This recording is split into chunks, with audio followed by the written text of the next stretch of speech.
dark is rising. Day 5, Part 2. The old ones stood in the doorway of the church, their arms linked together. None spoke a word to another. Wild noise and turbulence rose outside. The light darkened. The wind howled and whined, and the snow whirled in and whipped their faces with white chips of ice. And suddenly the rooks were in the snow, hundreds of them, black flurries of maleficence, cawing and croaking, diving down at the porch, and the shrieking attack and the swooping up, away.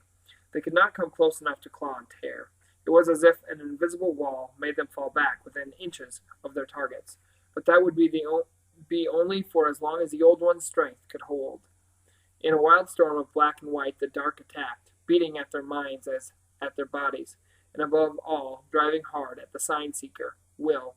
And Will knew that if he had been on his own, his mind, for all its gifts of protection, would have collapsed. It was the strength of the circle of the old ones that held him fast now. But for the second time in his life, even the circle could do no more than hold the power of the dark at bay. Even together, the old ones could not drive it back, and there was no lady now to bring aid of a greater kind. Will realized once more helplessly that to be an old one was to be very old before the proper time, for the fear he began to feel now was worse than the blind terror he had known in his attic bed, worse than the fear of the dark had put into him in the great hall. This time his fear was adult, made of experience and imagination and care for others, and it was the worst of all. In the moment that he knew this, he knew, too, that he, Will, was the only means by which his own fear could be overcome, and thus the circle fortified and the dark driven away. "Who are you?" he asked himself, and answered, "You are the sign-seeker. You have 3 of the signs, half the circle of things of power. Use them."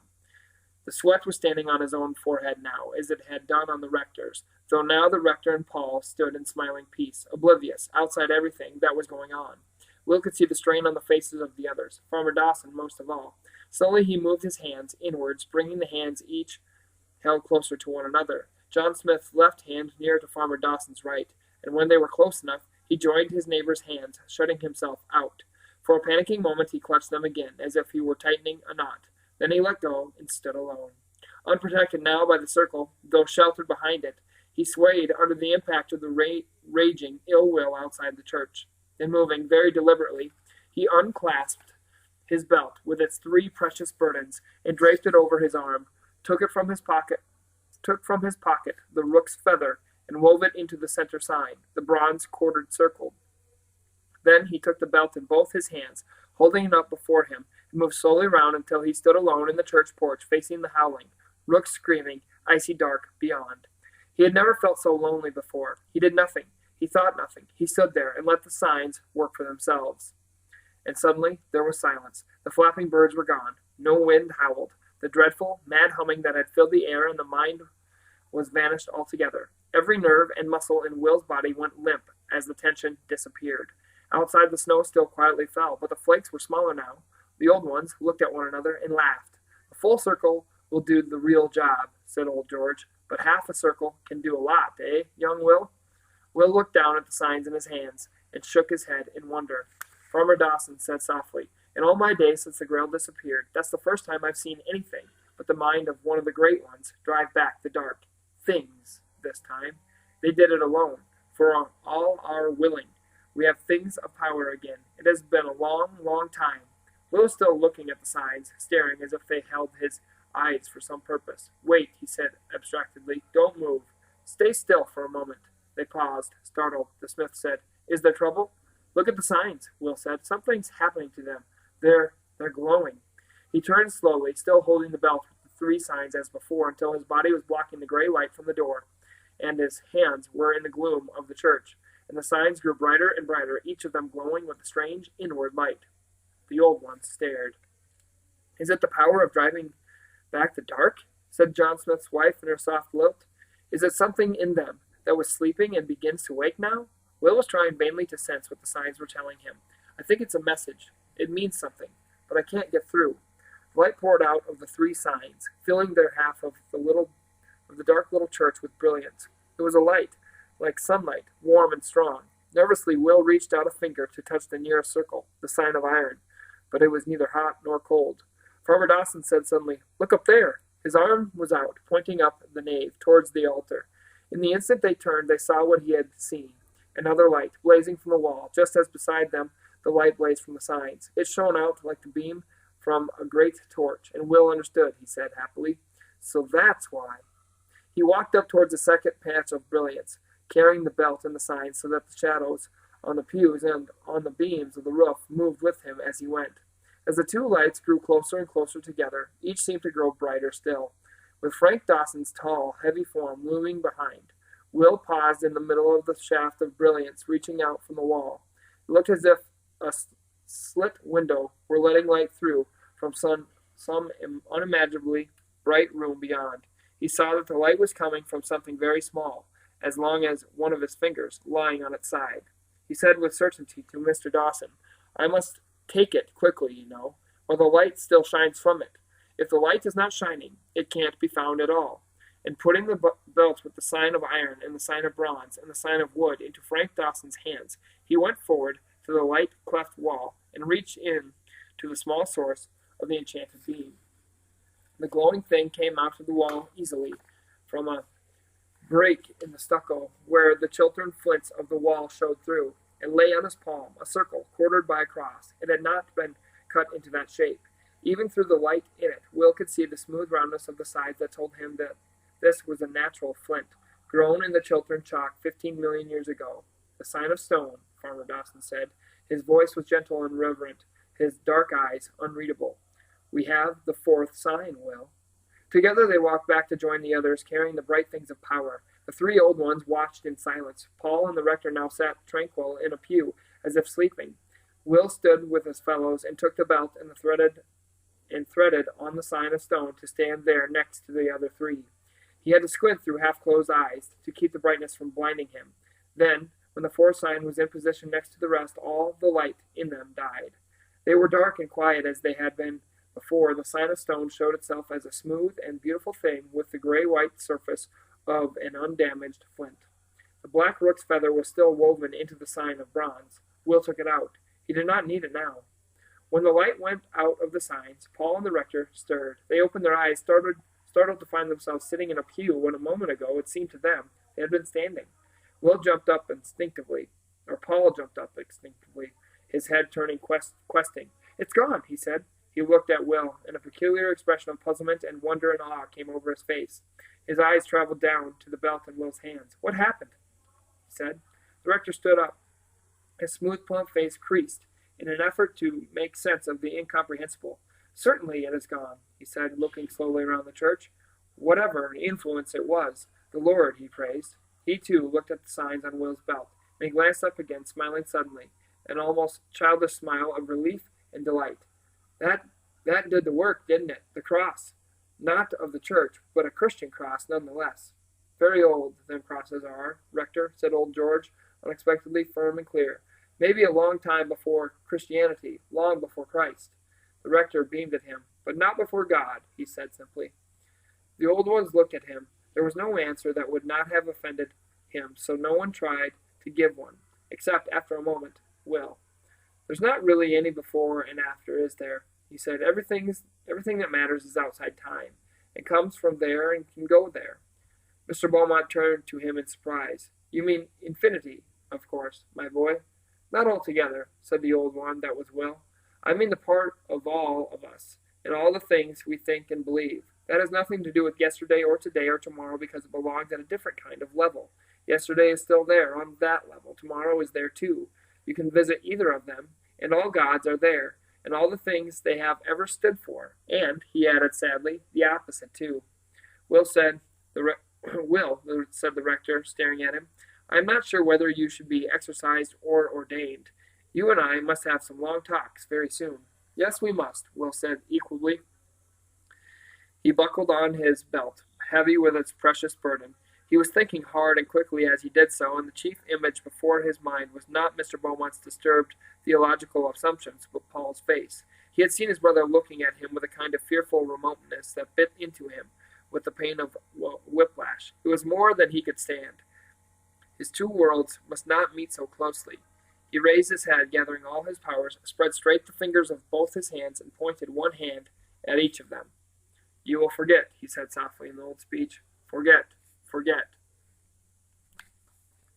In a church in Edinburgh, once marvelous, the rector said to Paul, searching to do up the top button of his overcoat. The Sarbandi in the fifth suite literally had me in tears. He's the greatest cellist in the world, without a doubt. Oh, yes, said Paul. Oh, yes, he is. He hunched his shoulders inside his own coat. Has Mom gone ahead, Will? Hey, Mr. Dawson, hello, happy Christmas. And he beamed and nodded at the rest of them as they all turned toward the church porch and the scattered flakes of drifting snow. Happy Christmas, Paul, Mr. Beaumont, said Farmer Dawson gravely. A nice service, sir. Very nice. Ah, seasonal warmth, Frank, said the rector. A wonderful season, too. Nothing can interfere with our Christmas services, not even all this snow. Laughing and chatting, they went out into the white world, where the snow lay mounded over the invincible tombstones and the white fields stretched down to the freezing Thames. There was no sound anywhere, no disturbance, only the occasional murmur of a car passing on the distant Bath Road. The rector turned aside to find his motorbike. The rest of them went on in a cheerful straggle to take their respectful paths home. Two black rooks were perched on the lich gate as Will and Paul drew close, and they rose into the air slowly, half-hopping, dark, incongruous shapes against the white snow. One of them passed close to Will's feet and dropped something there, giving a deprecatory croak as he passed. Will picked it up. It was a glossy horse chestnut from the rook's wood, as fresh as if it had been ripened only yesterday. He and James always collected such nuts from the wood in early autumn for their school games of conkers, but he had never seen one as large and round as this. There now, said Paul, amused. You have a friend, bringing you an extra Christmas present. A peace offering, perhaps, said Frank Dawson behind them, with no trace of expression in his deep Buckinghamshire voice. And then again, perhaps not. Happy Christmas, lads. Enjoy your dinner. And the old ones were gone, up the road. Will picked up the conker. Well, I never, he said. They closed the church gate, knocking a shower of snow from its flat iron bars. Round the corner came the coughing roars of a motorcycle as the rector tried to kick his steed into life. Then, a few feet ahead of them, on the trampled snow, the rook flew down again. It walked backwards and forwards irresolutely and looked at Will. Cark, it said very gently for a rook. Cark, cark, cark. Then it walked a few paces forward to the churchyard fence, jumped down again into the churchyard, and walked back a few paces as before. The invitation could hardly have been more obvious. Cark, said the rook again, louder. The ears of an old one know that birds do not speak with the precious words. Instead, they communicate emotion. There are many kinds and degrees of emotion, and there are many kinds of expression, even in the language of a bird. But although Will could tell that the rook was obviously asking him to come and look at something, he could not tell whether or not that bird was being used by the dark. He paused, thinking of what the rooks had done. Then he fingered the shiny brown chestnut in his hand. All right, bird, he said. One quick look. He went back through the gate, and the rook, croaking like an old swinging door, walked clumsily ahead of him, up the church path, and around the corner. Paul watched, grinning. Then he saw Will suddenly stiffen as he reached the corner, vanish for a moment, and then reappear. Paul, come quick. There's a man in the snow. Paul called the rector, who had just begun pushing his cycle up the road to start it there, and together they came running. Will was bending over a hunched figure, lying in the angle between the church wall and the tower. There was no movement, and the snow had already covered the man's clothes half an inch thick with its cold, feathery flakes. Mr. Beaumont moved Will gently aside and knelt, turning the man's head and feeling for a pulse. He's alive, thank God, but very cold. The pulse isn't very good. He must have been here long enough for most men to die of exposure. Look at the snow. Let's get him inside. In the church? Well, of course. Let's take him to our house, Paul said impulsively. It's only just round the corner. After all, it's warm and a lot better, at any rate until an ambulance or something can come. A wonderful idea, said Mr. Beaumont warmly. Your good mother is a Samaritan, I know, just until Dr. Armstrong can be called. We certainly can't leave the poor fellow here. I don't think there's a broken bone. Heart trouble, probably. He tucked his heavy cycle gloves under the man's head to keep it from the snow, and Will saw the face for the first time. He said in alarm, It's the walker. They turned to him. Who?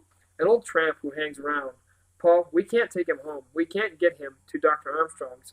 Can't we get him to our Dr. Armstrong's surgery? In this? Paul waved a hand at the darkening sky. The snow was whirling round them thicker again, and the wind was higher. But we can't take him with us. Not the walker. He'll bring back the... He stopped suddenly, halfway through a yelp. Oh, he said helplessly. Of course. You can't remember, can you? Don't worry, Will. Your mother won't mind. A poor man in extremis. Mr. Beaumont was bustling now. He and Paul carried the walker to the gate like a muffled heap of ancient clothes. He managed finally to start the motorcycle and then prop the inert shape on it somehow. Then, half riding, half pushing, the strange little group made its way to the Stantons' house. Will glanced behind him once or twice, but the rook was nowhere to be seen. "Well, well," said Max fastidiously as he came down into the dining room. "Now, I've really met a dirty old man. He smelled," Barbara said. "You're telling me. Dad and I gave him a bath. My lord, you should have seen him." "Well, no, you shouldn't. Put you off your Christmas dinner. Anyway, he's as clean as a newborn babe now. Dad even washed his hair and his beard. And Mom's burning his horrible old clothes when she's made sure there's nothing valuable in them." "Not much danger of that, I should think," said Gwen on her way in from the kitchen. "Here, move your arm. This dish is hot." "We should lock up all the silver," said James. "What silver?" said Mary witheringly. "Well, Mom's jewelry, then, and the Christmas presents. Tramps always steal things." "This one won't be stealing much for a time," said Mr. Stanton, coming to his place at the head of the table with a bottle of wine and a corkscrew. "He's ill, and fast asleep now, snoring like a camel." "Have you ever heard a camel snore?" said Mary. "Yes," said her father, "and ridden one. So there. When's the doctor coming?" "Max, pity to interrupt his dinner, poor man." "We didn't," said Max. "He's out delivering a baby, and they didn't know when he'll be back. The woman was expecting twins. Oh, Lord. Well, the old boy must be all right if he's asleep. Just needs rest, I expect. Though I must say, he seemed a bit delirious, all that weird talk coming out." Gwen and Barbara brought in more dishes of vegetables in the kitchen. Their mother was making impressive clattering noises with the oven. "What weird talk?" said Will. "Goodness knows," said Robin. "It was when we first took him up. Sounded like a language unknown to human ear. Maybe he comes from Mars." "I only wish he did," Will said. "Then we could send him back." But a shout of approval had greeted his mother, beaming over the glossy brown turkey, and nobody heard him. They turned on the radio in the kitchen while they were doing the washing up. "Heavy snow is falling again over the south and west of England," said the impersonal voice. "The blizzard, which has been raging for 12 hours in the North Sea, is still immobilizing all shipping on the southeast coast. The London docks closed down this morning due to power failures and transport difficulties caused by heavy snow and temperatures approaching zero. Snowdrifts blocking roads have isolated villages in many remote areas, and British Rail is fighting numerous electrical failures and minor derailments caused by the snow. A spokesman said this morning that the public is advised not to travel by rail except in cases of emergency." There was a sound of rustling paper. The voice went on. "The freak storms, which have intermittently raged over the south of England for the last few days, are not expected to diminish until after the Christmas holiday. The Meteorological Office said this morning. Fuel shortages have worsened in the southeast, and householders have been asked not to use any form of electrical heating between the hours of 9 a.m. and midday or 3 and 6 p.m. "Poor old Max," Gwen said. "No trains. Perhaps he can hitchhike." Listen. A spokesman for the Automobile Association said today that the road travel was at present extremely inadvisable on all roads except major motorways. He added that motorists stranded in heavy snowstorms should, if possible, remain with their vehicles until the snow stops. Unless a driver is quite certain of his location and knows he can reach help within 10 minutes, the spokesman said, he should on no account leave his car. The voice went on, among exclamations and whistles, but Will turned away. He had heard enough. These storms could not be broken by the old ones without the power of the full circle of signs, and by sending the storms, the dark hoped to stop him from completing the circle. He was trapped. The dark was spreading its shadow not only over his quest, but over the ordinary world too. From the moment the rider had invaded his cozy Christmas that morning, Will had watched the dangers grow, but he had not anticipated this wider threat. For days now he had been too much caught up in his own perils to notice those of the outside world. But so many people were threatened now by the snow and cold. The very young, the very old, the weak, the ill. The walker won't have a doctor tonight, that's certain, he thought. It's a good job he isn't dying. The walker, why was he here? There had to be some meaning behind it. Perhaps he had simply been hovering for his own reasons and been blasted by the attack of the dark on the church. But if so, why had the rook, an agent of the dark, brought Will to save him from freezing to death? Who was the walker anyway? Why could all the powers of the Grimaire tell him nothing about the old man at all? There were carolers on the radio again. Will thought bitterly, "Happy Christmas, world." His father, passing, slapped him on the back. "Cheer up, Will. It's bound to stop tonight. You'll be tobogganing tomorrow. Come on, time to open the rest of the presents. If we keep Mary waiting any longer, she'll explode." Will went to join his cheerful, noisy family. Back in the cozy, brilliant cave of the long room with the fire and the glowing tree, it was untouched Christmas for a while, just as it had always been, and his mother and father and Max had joined to give him a new bicycle with racing handlebars and 11 gear speeds. Bill was never quite sure whether what happened that night was a dream. In the darkest part of the night, the small chill hours that are the first of the next day, he woke, and Merriman was there. He stood towering beside the bed in a faint light that seemed to come from within his own form. His face was shadowed, inscrutable. "Wake up, Will, wake up. There is a ceremony we must attend." In an instant, Will was standing. He found that he was fully dressed with the signs on their belt round his waist. He went with Merriman to the window. It was mounded to half its height with snow. Instead of flakes were quietly falling. He said suddenly, desolate, "Isn't there anything we can do to stop it? They're freezing half the country, Merriman. People will be dying." Merriman shook his white-maned head slowly, heavily. "The dark has the strongest power of all rising between now and the 12th day. This is their preparing. Theirs is a cold strength. The winter feeds it. They mean to break the circle forever, before it is too late for them. We shall all face a hard test soon, but not all things go according to their will. Much magic still flows untapped along the old ones' ways, and we may find more help in a moment. Come." The window ahead of them flew open, outwards scattering all the snow. A faint luminous path with a broad ribbon lay ahead, stretching into the snow-flecked air. Looking down, Will could see through it the snow-mounded outlines of roofs and fences and trees below. Yet the path was substantial too. In one stride Merriman had reached it through the window and was sweeping away at great speed. With an eerie, gliding movement, vanishing into the night, Will leapt after him, and the strange path swept him, too, off through the night, with no feeling either of speed or cold. The night around him was black and thick. Nothing was to be seen except the glimmer of the old one's airy way. And then, all at once, they were in some bubble of time, hovering, tilted on the wind as Will had learned from the eagle of the Book of Gomer. "Watch," Merriman said, and his cloak swirled round Will as if in protection. Will saw in the dark sky, or in his own mind, a group of great trees, leafless, towering over a leafless hedge, wintry but without snow.